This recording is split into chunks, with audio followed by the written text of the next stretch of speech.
Audio 18. Nelson Mandela's inaugural address.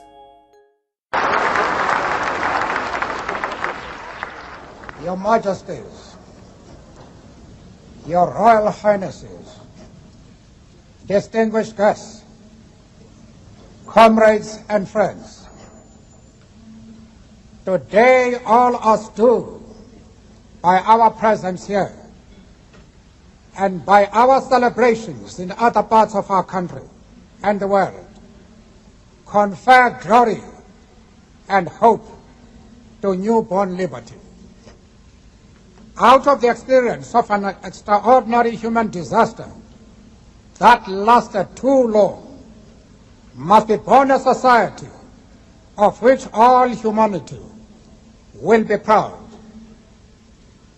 Our daily deeds as ordinary South Africans must produce an actual South African reality that will reinforce humanity's belief in justice, strengthen its confidence in the nobility of the human soul, and sustain all our hopes for a glorious life for all.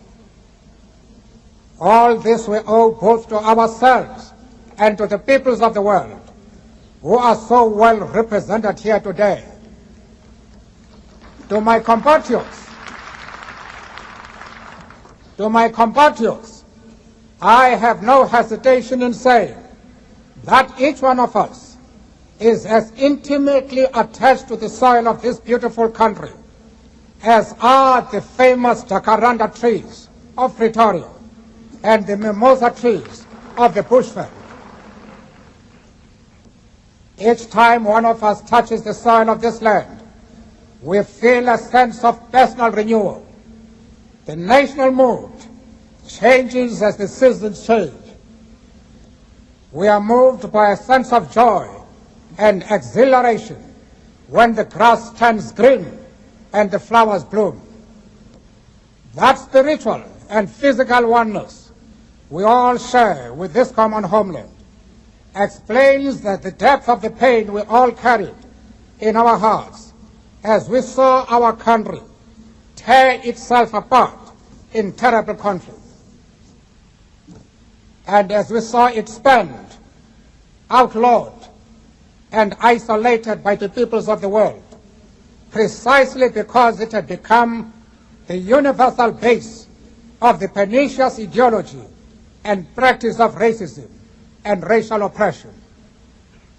We, the people of South Africa, feel fulfilled that humanity has taken us back into its bosom, that we, who were outlaws not so long ago, had today be given the rare privilege to be hosted to the nations of the world on our own soil.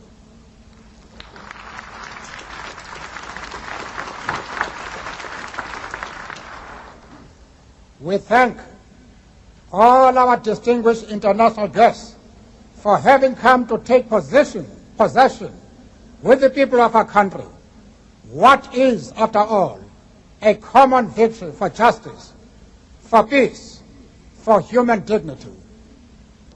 We trust that you will continue to stand by us as we tackle the challenges of building peace, prosperity, non-sexism, non-racialism, and democracy.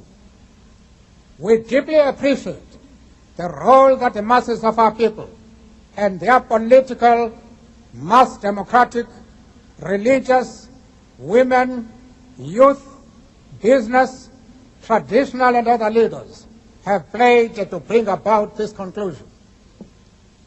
Not least amongst them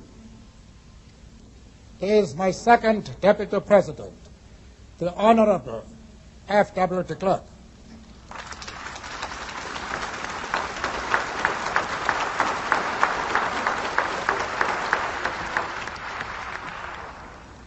We would also like to pay tribute to our security forces in all their ranks for the distinguished role they have played in securing our first democratic elections and the transition to democracy from bloodthirsty forces which still refuse to see the light.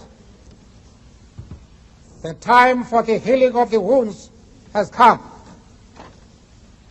The moment to bridge the chasms that divide us has come. The time to build is upon us. We have at last achieved our political emancipation. We pledge ourselves to liberate all our people from the continuing bondage of poverty, deprivation, suffering, gender, and other discrimination. We succeeded to take our last steps to freedom in conditions of relative peace. We commit ourselves to the construction of a complete, just, and lasting peace. We have triumphed in the effort to implant hope in the breasts of the millions of our people.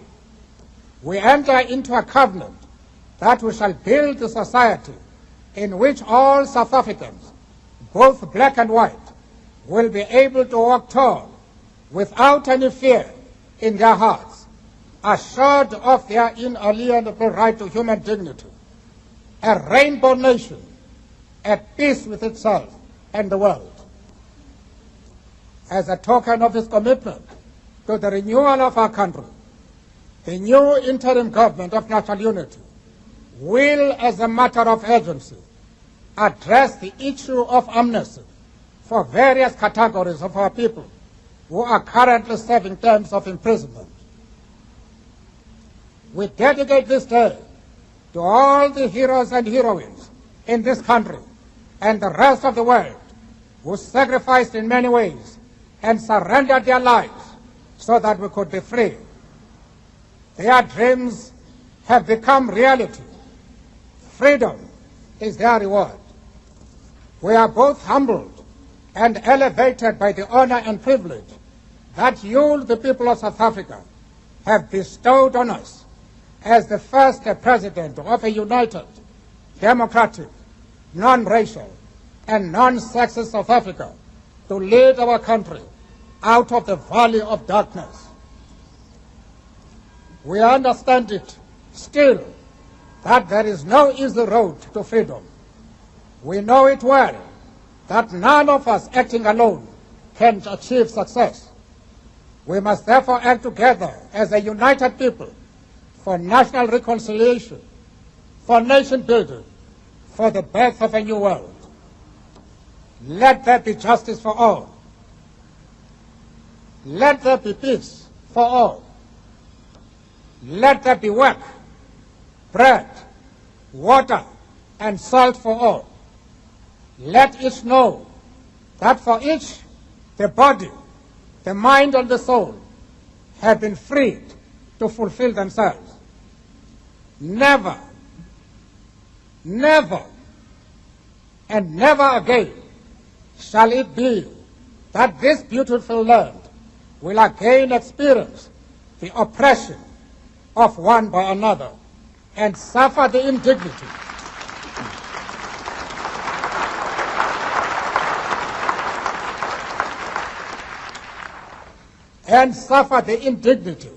of being the skunk of the world.